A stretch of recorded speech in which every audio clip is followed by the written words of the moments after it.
Channel. ఈరోజు మనం అరబ్బుల దండయాత్రలకు సంబంధించి కొన్ని ఇంపార్టెంట్ క్వశ్చన్స్ అనేవి చూద్దామండి. ఇంకా ఎవరైనా మన ఛానల్ని సబ్స్క్రైబ్ చేసుకోకపోతే సబ్స్క్రైబ్ చేసుకోండి. Let's start. First question, Muhammad ప్రవక్త జీవితానికి సంబంధించి ఈ క్రింది వాక్యాలను పరిశీలించండి. ప్రవక్త క్రీస్తు శకం 570లో మక్కాలోని ఖురైషీ తెగలో జన్మించారు. క్రీస్తు శకం 610లో హీరా గుహలో జిబ్రయీల్ ద్వారా ఆయనకు జ్ఞానోదయం కలిగింది. క్రీస్తు శకం 622లో మక్కా నుండి మదీనాకు ఆయన చేసిన వలసను జిజియా అని పిలుస్తారు. క్రీస్తు శకం 630లో యుద్ధం లేకుండానే మక్కా నగరాన్ని జయించారు. ఆన్సర్ చేయండి.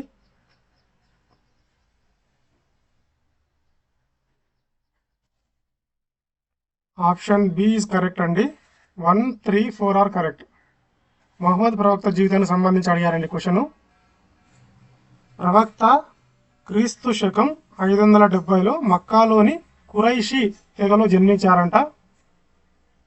క్రీస్తు శకం 610లో హీరా గుహలో జిబ్రయీల్ ద్వారా ఆయనకు జ్ఞానోదయం కలిగిందంట. నెక్స్ట్ క్రీస్తు శకం 630లో యుద్ధం లేకుండానే మక్కా నగరాన్ని జయించారంట.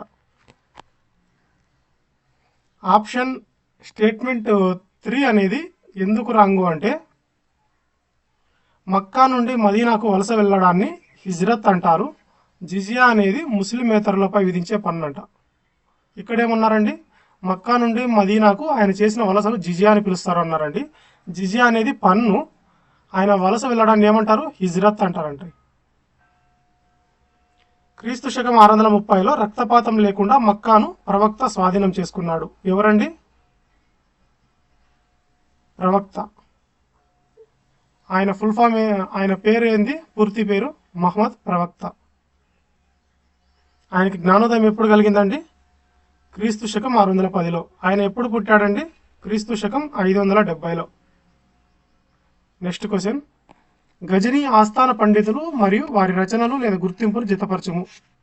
పండితుడు ఆల్-బెరూని, ఫిరదౌసి, ఉద్బి, మహమ్మద్ గజనీ.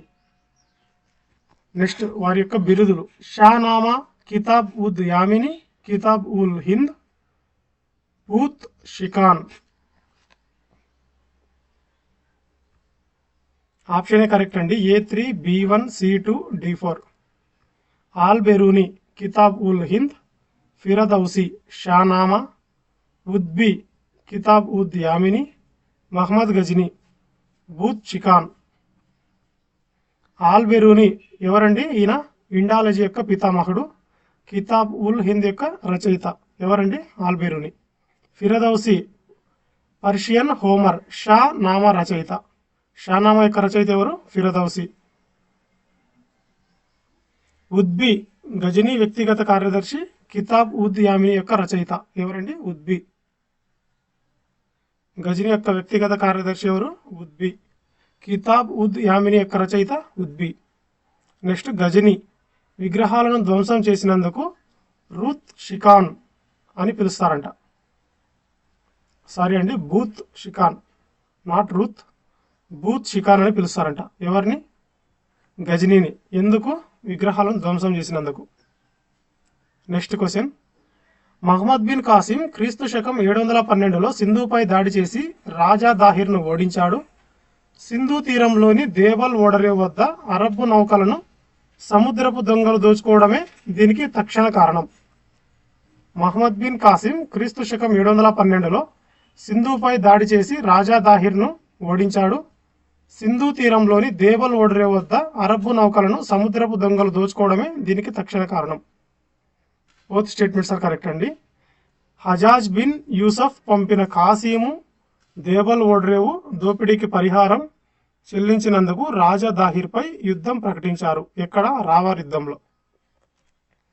హజాజ్ బిన్ యూసఫ్ పంపిన కాసీము దేవల్ ఓడరేవు దోపిడీకి పరిహారం చెల్లించినందుకు రాజా దాహిర్పై యుద్ధం ప్రకటించాడు. దీన్నే ఏమంటారు? రావార్ యుద్ధం అంటారు. నెక్స్ట్ క్వశ్చన్, మహమ్మద్ గోరి యుద్ధాలకు సంబంధించి సరైన జత ఏది? మొదటి తరైన యుద్ధం గోరి విజయం, రెండవ తరైన యుద్ధం పృథ్వీరాజ్ చౌహాన్ విజయం, చంద్వార్ యుద్ధం జయచంద్రుడిపై ఘోరీ విజయం, కాయాధర యుద్ధం ముల్తాన్ ఆక్రమణ. ఆప్షన్ సి ఈజ్ కరెక్ట్ అండి. చంద్వార్ యుద్ధం జయచంద్రుడిపై ఘోరీ విజయం. ఇక్కడ క్వశ్చన్ ఏం అడిగారండి? మహమ్మద్ ఘోరీ యుద్ధాలకు సంబంధించి సరైన జత. చంద్వార్ యుద్ధము, దాంట్లో జయచంద్రుడిపై మహమ్మద్ ఘోరీ విజయం సాధించాడు. మొదటి తరైన్లో పృథ్వీరాజ్ గెలవగా రెండవ తరైన్లో ఘోరీ గెలిచాడు. చంద్వార్ యుద్ధంలో కనౌజ్ రాజు జయచంద్రుడిని ఘోరీ ఓడించాడు. కాయధర యుద్ధం మౌంట్ అబూ వద్ద జరిగింది. ఇందులో ఘోరీ ఓడిపోయాడు. ఎక్కడ ఓడిపోయాడండి మహమ్మద్ ఘోరీ? కాయధర యుద్ధంలో. అది ఎక్కడ జరిగింది? మౌంట్ అబూ వద్ద జరిగింది. మొదటి తరైన్ యుద్ధంలో గెలిచింది ఎవరు? పృథ్వీరాజు. రెండవ తరైన్ యుద్ధంలో గెలిచింది మహమ్మద్ ఘోరీ. మూడోది మీన్స్ చంద్వార్ యుద్ధంలో గెలిచింది ఎవరండి? జయచంద్రుడిని ఘోరీ ఓడించాడు, అంటే మహమ్మద్ ఘోరీనే గెలిచాడు. ఎవరితో పోటీపడి? కనౌజ్ రాజు అయిన జయచంద్రుడితో పోటీపడి. నెక్స్ట్ క్వశ్చన్, ఈ క్రింది సంఘటనలను కాలక్రమానుసారం అమర్చండి. మహమ్మద్ గజనీ సోమనాథ్ దేవాలయంపై దాడి, అరబ్బులు సింధు ప్రాంతాన్ని ఆక్రమించడం, హిజ్రత్ శకం ప్రారంభం, రెండవ తరైన్ యుద్ధం. ఆప్షనే కరెక్ట్ అండి. ఇక్కడ కాలక్రమానుసారం అడిగారు. ఫస్ట్ హిజ్రత్ శకం ప్రారంభం, తర్వాత మహమ్మద్ గజనీ సోమనాథ్ దేవాలయంపై దాడి, తర్వాత అరబ్బులు సింధు ప్రాంతాన్ని ఆక్రమించడం, తర్వాత రెండవ తరైన్ యుద్ధం జరగడం. నెక్స్ట్ క్వశ్చన్, మహమ్మద్ ఘోరీ నాణేల గురించి ఈ క్రింది వాటిలో అసాధారణమైన నిజమేది? అసాధారణమైన నిజమేది? ఆయన నాణేలపై ఖురాన్ వాక్యాలు మాత్రమే ఉన్నాయి. ఆయన బంగారు నాణేలపై ఒకవైపు లక్ష్మీదేవి బొమ్మ, మరోవైపు దేవనాగరి లిపిలో ఆయన పేరు ఉంది. ఆయన కేవలం వెండి నాణేలను మాత్రమే ముద్రించాడు. ఆయన తన నాణేలపై చిత్రాలను పూర్తిగా నిషేధించాడు. ఆప్షన్ బి ఇస్ కరెక్ట్ అండి. ఇక్కడ ఏమడిగారు? మహమ్మద్ ఘోరీ నాణేల గురించి ఈ క్రింది వాటిలో అసాధారణమైన నిజమేది? ఆయన బంగారు నాణేలపై ఒకవైపు లక్ష్మీదేవి బొమ్మ, మరోవైపు దేవనాగరి లిపిలో ఆయన పేరు అనేవి ఉన్నాయంట. మోస్ట్లీ ఎలిమినేషన్ అనేది ఎక్కడ జరుగుతుందంటే అండి, ఆప్షన్స్లో మాత్రమే అని ఉంటాయి, లేదంటే పూర్తిగా అని ఉంటాయి. ఇట్లాంటివి చాలా అబ్జర్వ్ చేయాలండి స్టేట్మెంట్స్. మోస్ట్లీ రాంగ్ ఆన్సర్ అయ్యే ఛాన్సెస్ ఉంటాయి. అవి 100% చెప్పలేము, కానీ most of the chances wrong అయ్యే ఛాన్సెస్ ఉంటాయి. ఇస్లామిక్ పాలకుడైనప్పటికీ ఘోరీ తన నాణేలపై హిందూ దేవత లక్ష్మీదేవి బొమ్మను, తన పేరును మహమ్మద్ బిన్ సామ్ దేవనాగరి లిపిలో ముద్రించాడు. నెక్స్ట్ క్వశ్చన్, భారతదేశంపై దాడి చేసిన మొదటి టర్కీ పాలకుడు ఎవరు? భారతదేశంపై దాడి చేసిన మొదటి టర్కీ పాలకుడు ఎవరు? సబుక్టి గిన్ అండి. సబుక్టి గిన్ ఎవరైనా మొదటి టర్కీ పాలకుడు. ఎవరిపై దాడి చేశాడు? భారతదేశంపై దాడి చేశాడు. మహమ్మద్ బిన్ కాసిం లేదా గజనీ తండ్రి అయిన సబుక్టిగిన్ ఎవరండి? ఈయన సబుక్టిగిన్ మహమ్మద్ గజనీ యొక్క తండ్రి. భారత్పై దాడి చేసిన మొదటి టర్కీ పాలకుడు. అలఫ్టగిన్ గజనీ రాజ్యాన్ని స్థాపించాడు, కానీ భారత్పై దాడి చేయలేదు. ఇక్కడ ఇవి రెండు కొంచెం క్లారిటీగా ఉండాలండి. సబుక్టిగిన్ అనే ఆయన భారత్పై దాడి చేసిన మొదటి టర్కీ పాలకుడు. ఈయన ఎవరు? మహమ్మద్ గజనీ యొక్క తండ్రి. ఇంకొకరు సేమ్ ఇదే గిన్తోనే వచ్చే పదం అండి ఇది, అలఫ్టాగిన్. అలఫ్టాగిన్ అనే ఆయన గజనీ యొక్క గజనీ రాజ్యాన్ని స్థాపించాడంట. అలఫ్టగిన్ గజనీ అనే ఆయన రాజ్యాన్ని స్థాపించాడు, కానీ భారత్పై దాడి చేయలేదు. దాడి చేసింది అయితే ఎవరు? సబుక్టిగిన్. సింధుపై అరబ్బుల దండయాత్ర ఫలితాలకు సంబంధించి తప్పుగా ఉన్నదేది? సింధుపై అరబ్బుల దండయాత్ర ఫలితాలకు సంబంధించి తప్పుగా ఉన్నదేది? భారతదేశంలో మొదటిసారిగా జిజియా పన్ను విధించబడింది. బ్రహ్మగుప్తుని గ్రంథాలు అరబిక్లోకి అనువదించబడ్డాయి. అరబ్బులు దిర్హామ్స్ అనే నాణేలను ముద్రించారు. అరబ్బులు వెంటనే ప్రతిహారులను ఓడించి గంగా మైదానాన్ని ఆక్రమించారు. ఇక్కడ ఏమడిగారండి? తప్పుగా ఉన్నది అడిగారు క్వశ్చన్లో. So option D wrong answer అండి. ఇక్కడ రిమైనింగ్ ఆర్ కరెక్ట్. సింధుపై అరబ్బుల దండయాత్ర యొక్క ఫలితాలకు సంబంధించి భారతదేశంలో మొదటిసారిగా జిజియా పన్ను విధించబడింది ఎవరండి? అరబ్బులు. బ్రహ్మగుప్తుని గ్రంథాలు అరబిక్లోకి అనువదించబడ్డాయి. ఎవరి కాలంలో? అరబ్బుల కాలంలో. నెక్స్ట్, అరబ్బులు దిర్హామ్స్ అనే నాణేలను ముద్రించేవారంట. ఎవరు? అరబ్బులు. ఏ నాణేలను? దిర్హామ్స్ అనే నాణేలను ముద్రించేవారంట. ఆప్షన్ డి అనేది ఎందుకు రాంగ్ అంటే, అరబ్బులు సింధును జయించినా ముందుకు వెళ్ళలేకపోయారంట. ఎవరు? అరబ్బులు సింధు ప్రాంతాన్ని జయించినప్పటికీ ముందుకు వెళ్ళలేకపోయారు.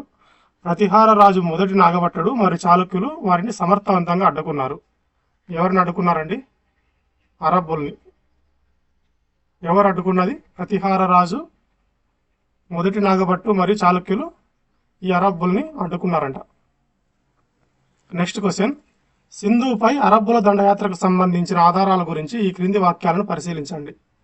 సింధుపై అరబ్బుల దండయాత్రకు సంబంధించిన ఆధారాలకు సంబంధించి ఈ క్రింది వాక్యాలను పరిశీలించండి. చచ్నామా అనే గ్రంథం అరబ్బుల సింధు దండయాత్ర గురించి తెలుసుకోవడానికి ప్రధాన ఆధారం. ఇది మొదట పర్షియన్ భాషలో రాయబడింది, తర్వాత అరబిక్లోకి అనువదించబడింది.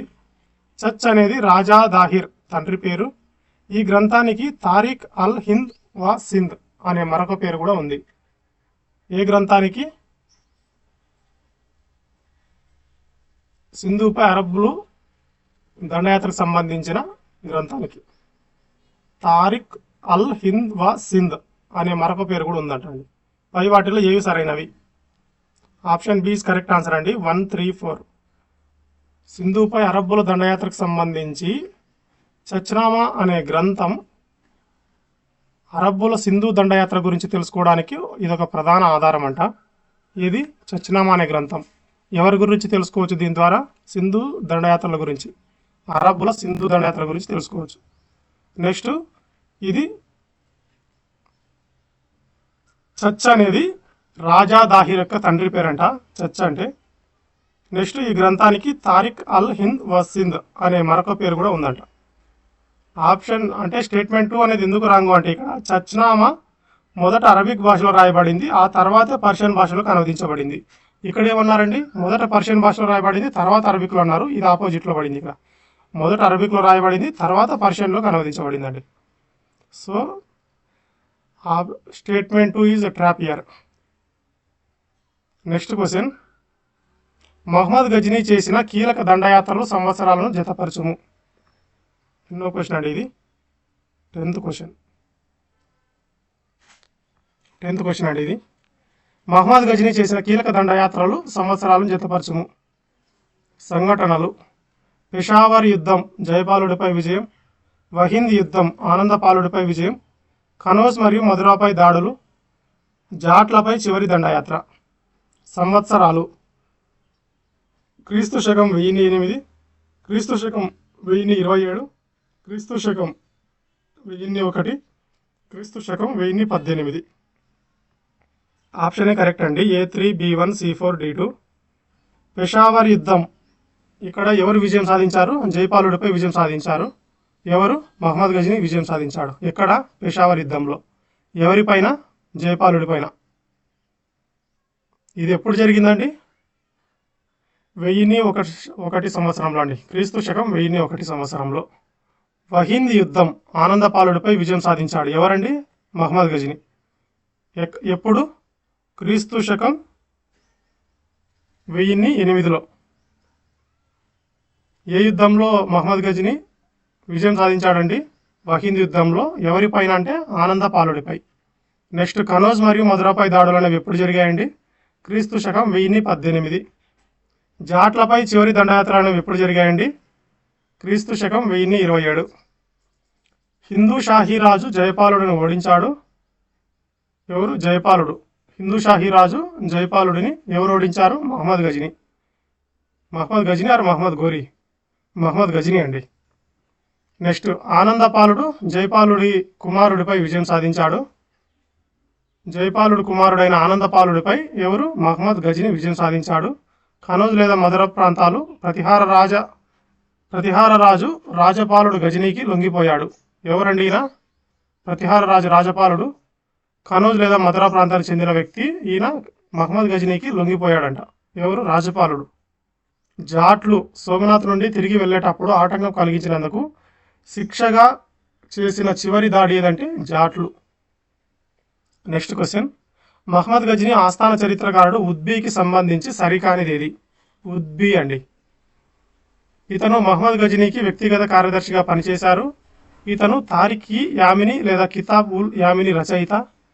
ఇతను తన గ్రంథాన్ని స్వచ్ఛమైన పర్షియన్ భాషలో రాశారు మధురా నగరం యొక్క అందాన్ని చూసి గజని ఆశ్చర్యపోయినట్లు ఇతను తన గ్రంథంలో పేర్కొన్నారు.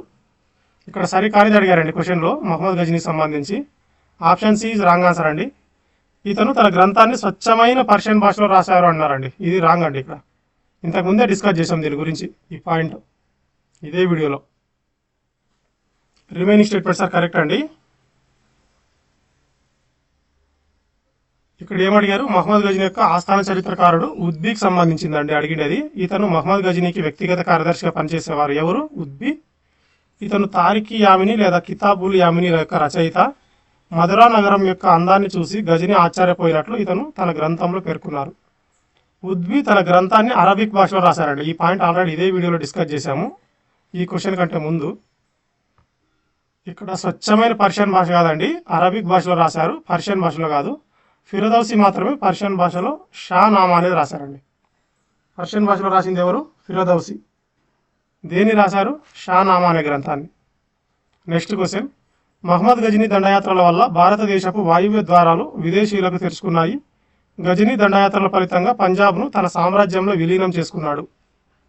మహమ్మద్ గజనీ దండయాత్రల వల్ల భారతదేశపు వాయువ్య ద్వారాలు విదేశీయులకు తెరుచుకున్నాయి. గజనీ తన దండయాత్రల ఫలితంగా పంజాబ్ను తన సామ్రాజ్యంలో విలీనం చేసుకున్నాడు.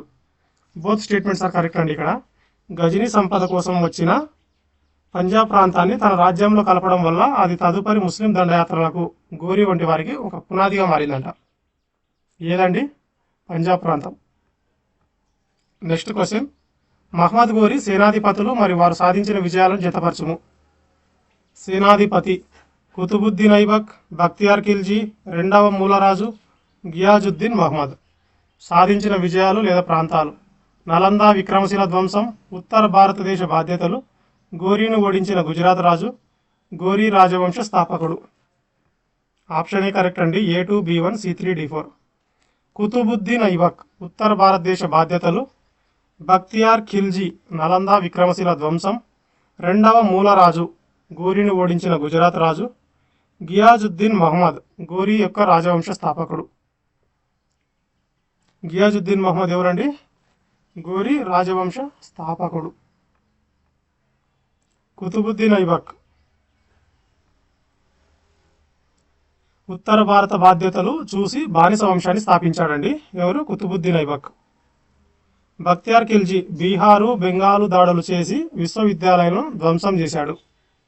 విశ్వవిద్యాలయం ధ్వంసం చేసిన వ్యక్తి ఎవరు? బక్తియార్ ఖిల్జీ. ఏ దాడులు చేసి? బీహార్, బెంగాల్ దాడులు చేసి. రెండవ మూలరాజు 1178లో గోరీని ఓడించాడు. గోరీకి మొదటి పరాజయం ఎక్కడ జరిగింది అంటే 1178లో రెండవ మూలరాజు చేతులు జరిగిందండి. అంటే పరాజయం అంటే ఓడిపోవడం. గియాజుద్దీన్ గోరీ యొక్క అన్న మరియు రాజ్యవంశ స్థాపకుడు. ఎవరండి ఈయన? గియాజుద్దీన్ మహమ్మద్ గోరీ యొక్క అన్న మరియు రాజవంశ స్థాపకుడు.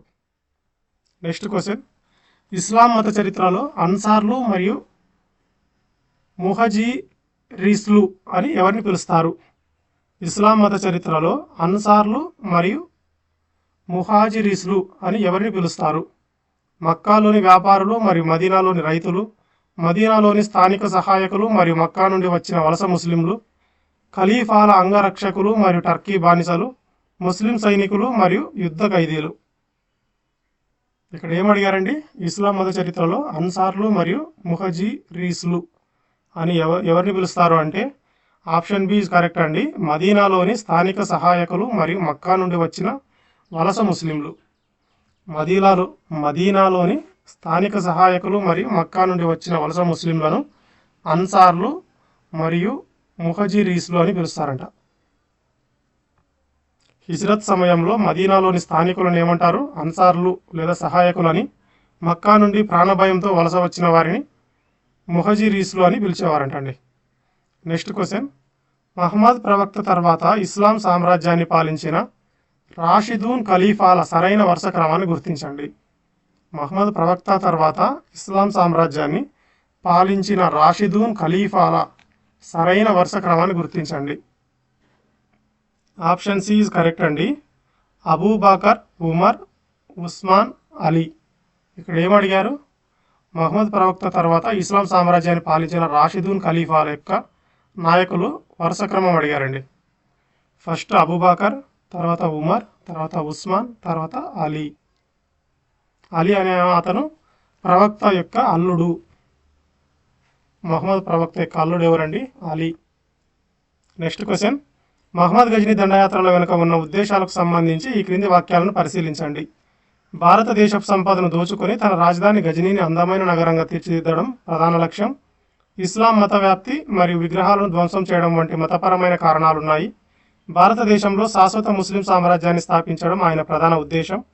గజనీ ఖలీఫా నుండి గుర్తింపు పొందిన మొదటి స్వతంత్ర పాలకుడు. పై వాటిలో సరైనవేవి? ఇక్కడ ఏమడిగారండి? మహమ్మద్ గజనీ యొక్క దండయాత్రల వెనుక ఉన్న ఉద్దేశాల గురించి అడిగారండి. ఆప్షన్ బి ఈజ్ కరెక్ట్ అండి. 1, 2, 4 ఆర్ కరెక్ట్. భారతదేశపు సంపదను దోచుకొని తన రాజధాని గజనీని అందమైన నగరంగా తీర్చిదిద్దడం ఎవరి యొక్క లక్ష్యం? మహమ్మద్ గజనీ యొక్క లక్ష్యం. నెక్స్ట్, ఇస్లాం మత వ్యాప్తి మరియు విగ్రహాలను ధ్వంసం చేయడం వంటి మతపరమైన కారణాలు ఉన్నాయంట. ఇస్లాం మత వ్యాప్తి మరియు విగ్రహాలను ధ్వంసం చేయడం వంటి మతపరమైన కారణాలు. ఎవరు? మహమ్మద్ గజనీ. నెక్స్ట్, గజనీ ఖలీఫా నుండి గుర్తింపు పొందిన మొదటి స్వతంత్ర పాలకుడు అంట. ఎవరు? మహమ్మద్ గజనీ. ఖలీఫా నుండి గుర్తింపు పొందిన మొదటి స్వతంత్ర పాలకుడు ఎవరంటే మహమ్మద్ గజనీ. ఇక్కడ స్టేట్మెంట్ 3 అనేది ఎందుకు రాంగు అంటే, ఇక్కడ భారతదేశంలో శాశ్వత ముస్లిం సామ్రాజ్యాన్ని స్థాపించడం మరియు ఆయన యొక్క ప్రధాన ఉద్దేశం అన్నారండి. ఇక్కడ ఆ స్టేట్మెంట్ అనేది రాంగ్ అండి. ఎందుకు అంటే, గజనీ కేవలం సంపదను దోచుకోవడానికి వచ్చాడే తప్ప ఇక్కడ రాజ్యాన్ని స్థాపించడానికి అనేది అతని థాట్ కాదండి. రాజ్యాన్ని స్థాపించాలనే లక్ష్యం అనేది మహమ్మద్ గోరీదండి. మహమ్మద్ గోరీది. నెక్స్ట్ క్వశ్చన్, చరిత్రకారులు మరియు వారు తమ గ్రంథాలను రాసిన భాషలను జతపరచుము. ఆల్ బెరూని కితూబ్ ఉల్ హింద్, ఫిరదౌసి షానామా, ఉద్బి తారిఖీ యామిని, చచ్నామా మూల గ్రంథం. Persian, Arabic, Arabic, Arabic. Option A correct అండి. All Beruni కితాబ్ ul Hind, ఫిరదౌసి Persian, ఉద్బి Arabic, చచ్నామా మూల గ్రంథం అరబిక్. ఫిరదౌసి మాత్రమే తన షానామాను పర్షియన్ భాషలో రాశారు. ఆల్ బెరూని, ఉద్బి మరియు చచ్నామా మూల రచయిత తమ గ్రంథాలను అరబిక్ భాషలోనే రాశారు. నెక్స్ట్ క్వశ్చన్, అరబ్బుల సింధు దండయాత్ర ఫలితంగా జరిగిన జ్ఞాన మార్పిడికి సంబంధించి సరికానిదేది? అరబ్బుల సింధు దండయాత్ర ఫలితంగా జరిగిన జ్ఞాన మార్పిడికి సంబంధించి సరికానిదేది? భారతీయ సున్నా భావన అరబ్బుల ద్వారా ఐరోపాకు చేరింది. బ్రహ్మగుప్తుని బ్రహ్మస్ఫుట సిద్ధాంతం అరబిక్లోకి అనువదించబడింది. ఆల్ బెరూని భూమి తన అక్షం చుట్టూ తాను తిరుగుతుందని విశ్వసించారు. అరబ్బులు భారతదేశం నుండి యుద్ధ తంత్రాలను నేర్చుకుని ఐరోపాలో వాడారు. Option D is wrong answer అండి. ఇక్కడ సరి కానిది అడిగారు. దేనికి సంబంధించి? జ్ఞాన మార్పిడికి సంబంధించి. రిమైనింగ్ ఆర్ కరెక్ట్ అండి. భారతీయ సున్నా భావన అరబ్బుల ద్వారా ఐరోపాకు చేరింది. అకార్డింగ్ టు జ్ఞాన మార్పిడి, అరబ్బుల సింధు దండయాత్ర ఫలితంగా జరిగిన జ్ఞాన మార్పిడికి సంబంధించినవి ఇవన్నీ. బ్రహ్మగుప్తుని బ్రహ్మస్ఫుట సిద్ధాంతం అరబిక్లోకి అనువదించబడింది. ఆల్ బెరూని భూమి తన అక్షం చుట్టూ తను తిరుగుతుందని విశ్వసించారు. ఆప్షన్ డి అనేది ఎందుకు రాంగు అంటే, జ్ఞాన మార్పిడిలో గణితము, జ్యోతిష్యము, వైద్యము మరియు ఖగోళ అంశాలు సున్నా బ్రహ్మగుప్తుని సిద్ధాంతాలు మాత్రమే పేర్కొనబడ్డాయంటండి. యంత్రతంత్రాలు అనే గురించి లేదంటండి. నెక్స్ట్ క్వశ్చన్, మహమ్మద్ గోరీకి భారతదేశంలో మొదటి పరాజయం గుజరాత్ రాజు వల్ల ఎదురైంది. క్రీస్తు శకం 1178లో మౌంట్ అబూ వద్ద జరిగిన కాయాదార యుద్ధంలో రెండో మూలరాజు గోరీని ఓడించాడు. ఈ పాయింట్స్ ఇదే వీడియోలో డిస్కస్ చేశామండి. కాకపోతే డిఫరెంట్ పర్స్పెక్టివ్లో డిస్కస్ చేశాము. ఇక్కడ డిఫరెంట్ పర్స్పెక్టివ్లో. గోరీ తన మొదటి దండయాత్రలో ముల్తాన్ గెలిచిన గుజరాత్ దండయాత్రలో రెండో మూలరాజు చేతిలో ఘోరంగా ఓడిపోయాడు. ఇవే పాయింట్స్ అక్కడ డిస్కస్ చేశామండి. Both statements are correct. Next question, Ghazni సామ్రాజ్యానికి సంబంధించి మమ్లుక్స్ అంటే ఎవరు? మమ్లుక్స్ అంటే ఎవరు? మమ్లుక్స్ అంటే అబ్బాసిద్ ఖలీఫాల వద్ద అంగరక్షకులుగా ఉన్న టర్కీ బానిసలండి. అబ్బాసిద్ ఖలీఫాల వద్ద అంగరక్షకులుగా ఉన్న టర్కీ బానిసలు. మధ్య ఆసియాకు చెందిన టర్కీ బానిసలను ఖలీఫాలు కొనుగోలు చేసేవారు. వీరినే ముమ్లక్స్ అని పిలిచేవారు. వీరు తర్వాత శక్తివంతులై స్వతంత్ర రాజ్యాలు స్థాపించారు. ఎవరండి? మమ్లుక్స్. నెక్స్ట్ క్వశ్చన్, చరిత్రకారుల అభిప్రాయం ప్రకారం గోరీ దండయాత్రలు గజనీ దండయాత్రల కంటే ఎందుకు ముఖ్యమైనవి? చరిత్రకారుల ప్రకారం గోరీ దండయాత్రలు గజనీ దండయాత్రల కంటే ఎందుకు ముఖ్యమైనవి? గోరీ గజనీ కంటే ఎక్కువ సంపదను దోచుకెళ్లాడు. గోరీ దండయాత్రలు భారతదేశంలో శాశ్వత ముస్లిం పాలనకు పునాది వేశాయి. గోరీ మొదటిసారి భారతదేశంపై దాడి చేసిన ముస్లిం పాలకుడు. గోరీ గజనీ ఆస్థాన పండితులను ఆదరించాడు. ఆప్షన్ బి ఇస్ కరెక్ట్ అండి. గోరీ యొక్క దండయాత్రలు భారతదేశంలో శాశ్వత ముస్లిం పాలనకు పునాది వేశాయంటండి. అందుకే ఇక్కడ గజనీ దండయాత్రల కంటే గోరీ యొక్క దండయాత్రలే ముఖ్యమని పేర్కొనడం జరిగింది. గోరీ దండయాత్రలను భారతదేశంలో శాశ్వత ముస్లిం పాలనకు పునాది వేశాయి. గజనీ కేవలం దోపిడీకి పరిమితం అవ్వగా గోరీ మాత్రం రెండవ తరాయిన్ యుద్ధం తర్వాత ఇక్కడ ముస్లిం సామ్రాజ్యాన్ని స్థాపించాడు. నెక్స్ట్ క్వశ్చన్, ఆల్ బెరూనీకి సంబంధించి ఈ క్రింది వాక్యాలలో సరైనవేవి? ఇతను సంస్కృతం నేర్చుకుని పురాణాలు భగవద్గీతను అధ్యయనం చేశారు. ఇతడిని మొదటి మానవ శాస్త్రజ్ఞుడు మరియు ఇండాలజీ పితామహుడు అని పిలుస్తారు. ఇతను రాసిన కితాబ్ ఉల్ హింద్లో 80 అధ్యాయాలు ఉన్నాయి. ఇతను మహమ్మద్ గోరీతో పాటు భారతదేశానికి వచ్చారు. ఆప్షన్ ఏ కరెక్ట్ అండి. 1, 2, 3 స్టేట్మెంట్స్ ఆర్ కరెక్ట్. ఇక్కడ ఏమడిగారు? ఆల్ బెరూన్కి సంబంధించి అడిగారు. ఇతను సంస్కృతం నేర్చుకుని పురాణాలు భగవద్గీతను అధ్యయనం చేశారు. ఇతడిని మొదటి మానవ శాస్త్రజ్ఞుడు మరియు ఇండాలజీ పితామహుడు అని పిలుస్తారంట. ఎవరిని? ఆల్ బెరూనీ. మొదటి మానవ శాస్త్రజ్ఞుడు మరియు ఇండాలజీ యొక్క పితామహుడు అని పిలుస్తారు. ఇతను రాసిన కితాబ్ ఉల్ హింద్లో 80 అధ్యాయాలు ఉన్నాయంట. 80 అధ్యాయాలు ఉన్నాయి. ఆప్షన్ స్టేట్మెంట్ 4 అనేది ఎందుకు రాంగు అంటే ఆల్ బెరూనీ మహమ్మద్ గజనీతో పాటు భారతదేశానికి వచ్చారు. గోరీతో కాదు. ఎవరితో వచ్చాడండి? మహమ్మద్ గజనీతో వచ్చాడండి. అందుకే ఈ స్టేట్మెంట్ రాంగ్. ఇక్కడ ఏమన్నారు? మహమ్మద్ గోరీతో అన్నారు. మహమ్మద్ గోరీతో రాలేదు, మహమ్మద్ గజనీతో వచ్చాడండి. నెక్స్ట్ క్వశ్చన్, మహమ్మద్ గజనీ పొందిన బిరుదులు వాటి అర్థాలను జతపరచుము. యామిన్ ఉద్ దౌలా, అమీన్ ఉల్ మిల్లాత్, సుల్తాన్, రూత్ షికాన్. సారీ అండి, బూత్ షికాన్. అర్థం: ముస్లింల రక్షకుడు, సామ్రాజ్యానికి కుడి భుజం, విగ్రహాల విధ్వంసకుడు. అధికారికంగా ఈ బిరుదు ధరించిన మొదటి పాలకుడు. ఈ బూత్ షికాన్ అనేది ఆల్రెడీ డిస్కస్ చేసామండి ఇదే వీడియోలో. వేరే పాయింట్ ఆఫ్ వ్యూలో డిస్కస్ చేసామండి ఇది. ఆప్షన్ ఈజ్ కరెక్ట్ అండి. A2, B1, C4, D3. Yamin ఉద్ దౌలా సామ్రాజ్యానికి కుడి భుజం. అమీన్ ఉల్ మిల్లాత్ ముస్లింల రక్షకుడు. సుల్తాన్ అధికారికంగా ఈ బిరుదు ధరించిన మొదటి పాలకుడు. బూత్ షికాన్ విగ్రహాల యొక్క విధ్వంసకుడు. ఇది ఆల్రెడీ డిస్కస్ చేసామండి ఇదే వీడియోలో. సో ప్రతి ఒక్కరు గుర్తుంచుకోండి. నెక్స్ట్ క్వశ్చన్, ఇస్లాం మత ఆవిర్భావం మరియు ప్రాథమిక సూత్రాలకు సంబంధించి సరైనవేవి? ఇస్లాం మత ఆవిర్భావం మరియు ప్రాథమిక సూత్రాలకు సంబంధించి సరైనవేవి? ఇస్లాం అంటే అరబిక్ భాషలో శాంతి లేదా దేవునికి లొంగి ఉండడం అని అర్థం. ఖురాన్ గ్రంథం పర్షియన్ భాషలో రాయబడింది. అల్లా ఒక్కడే అనే ఏకేశ్వరోపాసన ఇస్లాం ప్రధాన దైవం. మహమ్మద్ ప్రవక్త మరణించే సమయానికి అరేబియా ద్వీపకల్పమంతా ఇస్లాం పరిపాలనలోకి వచ్చింది. ఇక్కడ ఏమడిగారండి? ఇస్లాం మత ఆవిర్భావం మరియు ప్రాథమిక సూత్రాలకు సంబంధించి సరైన అడిగారు. ఆప్షన్ బి ఇస్ కరెక్ట్ అండి. 1, 3, 4 ఎక్సెప్ట్ సెకండ్ స్టేట్మెంట్.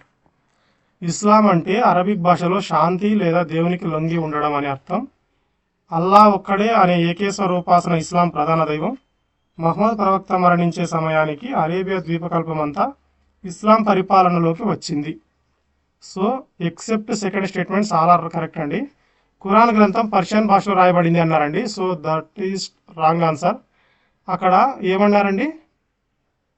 పర్షియన్ భాష అన్నారండి. అక్కడ పర్షియన్ భాష కాదు, అరబిక్ భాష అండి.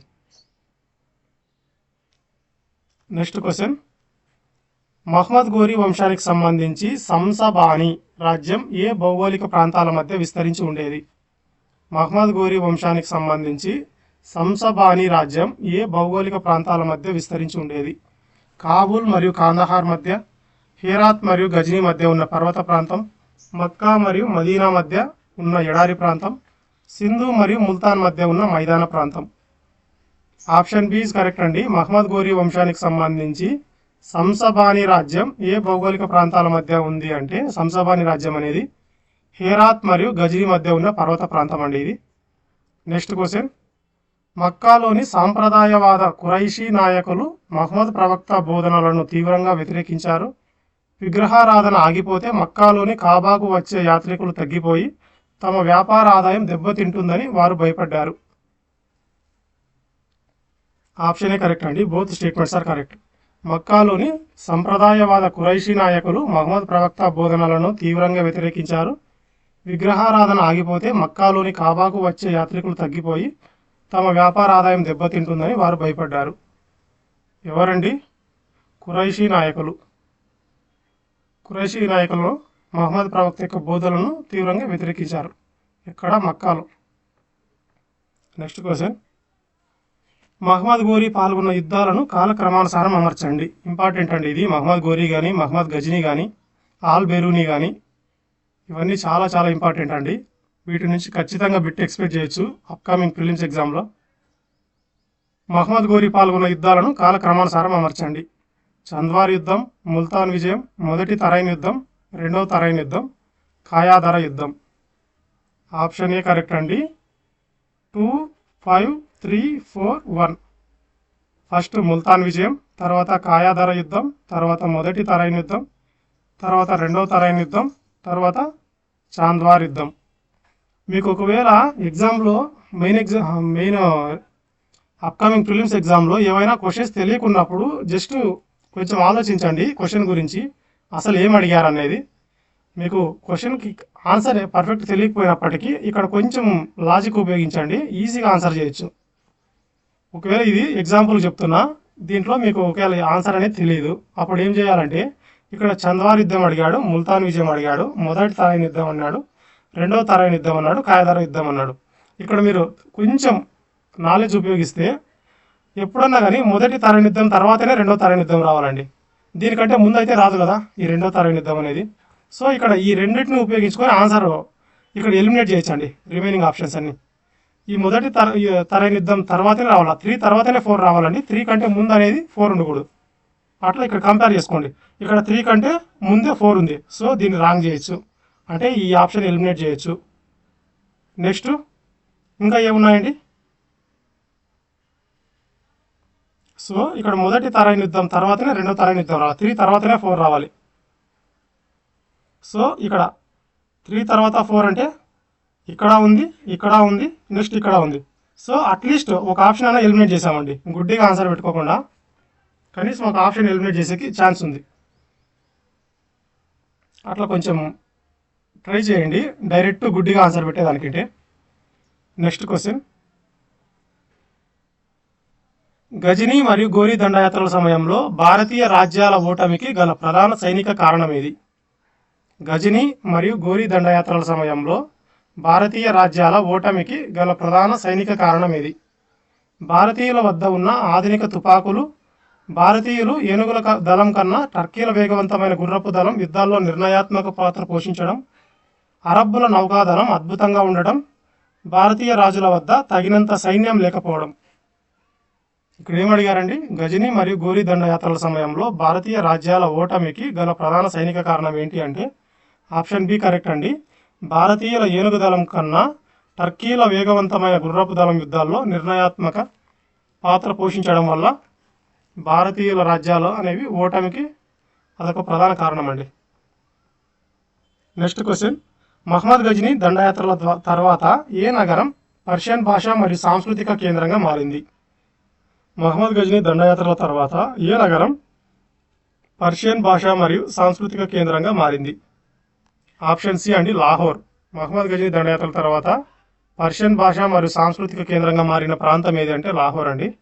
గజనీ దండయాత్రల ఫలితంగా పంజాబ్ విలీనం కావడంతో లాహోర్ పర్షియన్ భాషకు కేంద్రంగా మారింది. Next question.